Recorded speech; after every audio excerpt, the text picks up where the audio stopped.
Roberto Acuna talks about farm workers from Working by Studs Terkel. About the author.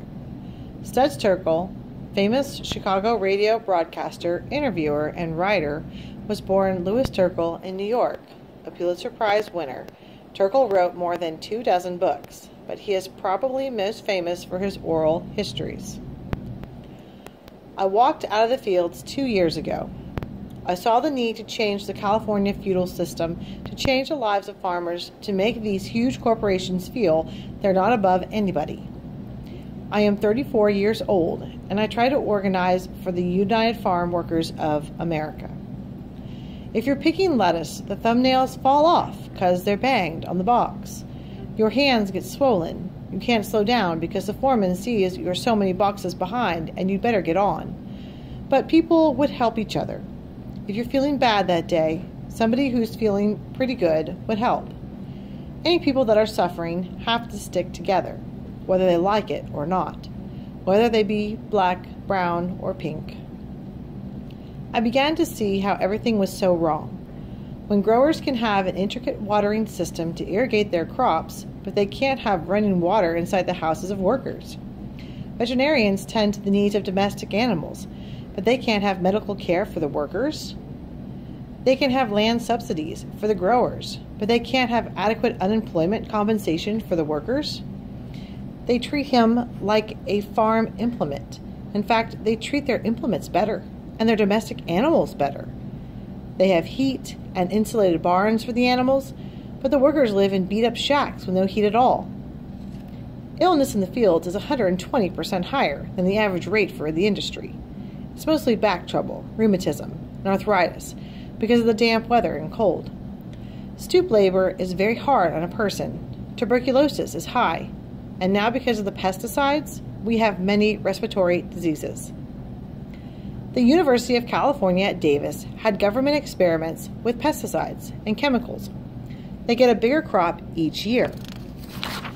They haven't had any regard as to what safety precautions are needed. In 1964 and 65, an airplane was spraying these chemicals on the fields.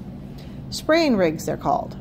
Flying low, the wheels got tangled in the fence wire. The pilot got up, dusted himself off, and got a drink of water. He died of convulsions. The ambulance attendants got violently sick because of the pesticide he had on his person. A little girl was playing around a sprayer. She stuck her tongue on it. She died instantly. These pesticides affect the farm worker through the lungs. He breathes it in. He gets no compensation. All they do is say he's sick. They don't investigate the cause. There were times when I felt I couldn't take it anymore. It was 105 in the shade, and I'd see endless rows of lettuce, and I felt my back hurting. I felt the frustration of not being able to get out of the fields. I was getting ready to jump any foreman who looked at me cross-eyed. But until 2 years ago, my world was still very small. I would read all these things in the papers about Cesar Chavez, and I would denounce him because I still had that thing about becoming a first-class patriotic citizen. In Mexicali, they would pass out leaflets, and I would throw them away. I never participated. The grape boycott didn't affect me much because I was in lettuce. It wasn't until Chavez came to Salinas, where I was working in the fields, that I saw what a beautiful man he was. I went to this rally. I still intended to stay with the company, but something, I don't know, I was close to the workers. They couldn't speak English and wanted me to be their spokesman in favor of going on strike. I don't know, I just got caught up with it all. The beautiful feeling of solidarity. You'd see the people on the picket lines at 4 in the morning, at the campfires, heating up beans and coffee and tortillas. It gave me a sense of belonging. These were my own people, and they wanted change. I knew this is what I was looking for. I just didn't know it before. My mom had always wanted me to better myself. I wanted to better myself because of her. Now when the strike started, I told her I was going to join the union and the whole movement. I told her I was going to work without pay. She said she was proud of me. Her eyes glistened. A long, long pause. See, I told her I wanted to be with my people. If I were a company man, No one would like me anymore. I had to belong to somebody, and this was it right here.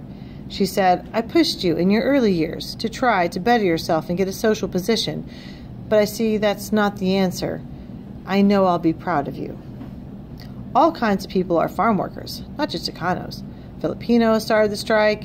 We have Puerto Ricans and Appalachians too, Arabs, some Japanese, some Chinese.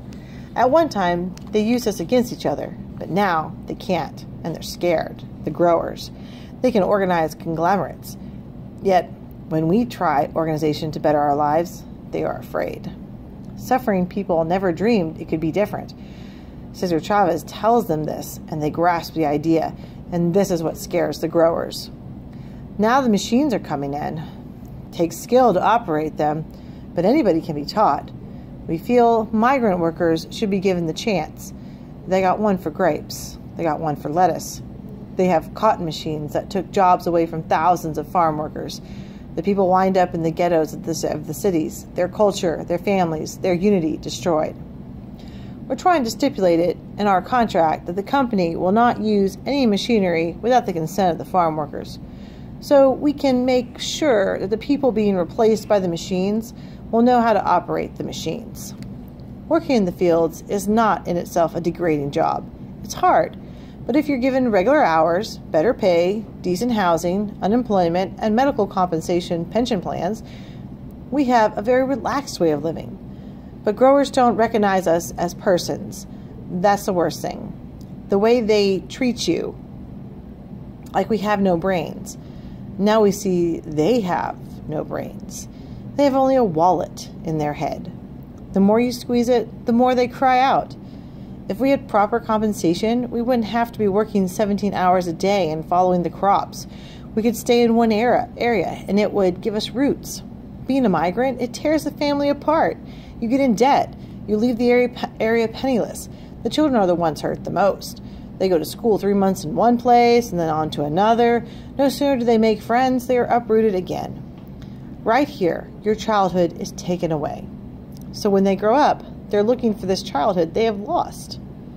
If people could see, in the winter, ice on the fields, we'd be on our knees all day long. We'd build fires and warm up real fast and go back onto the ice. We'd be picking watermelons in 105 degrees all day long.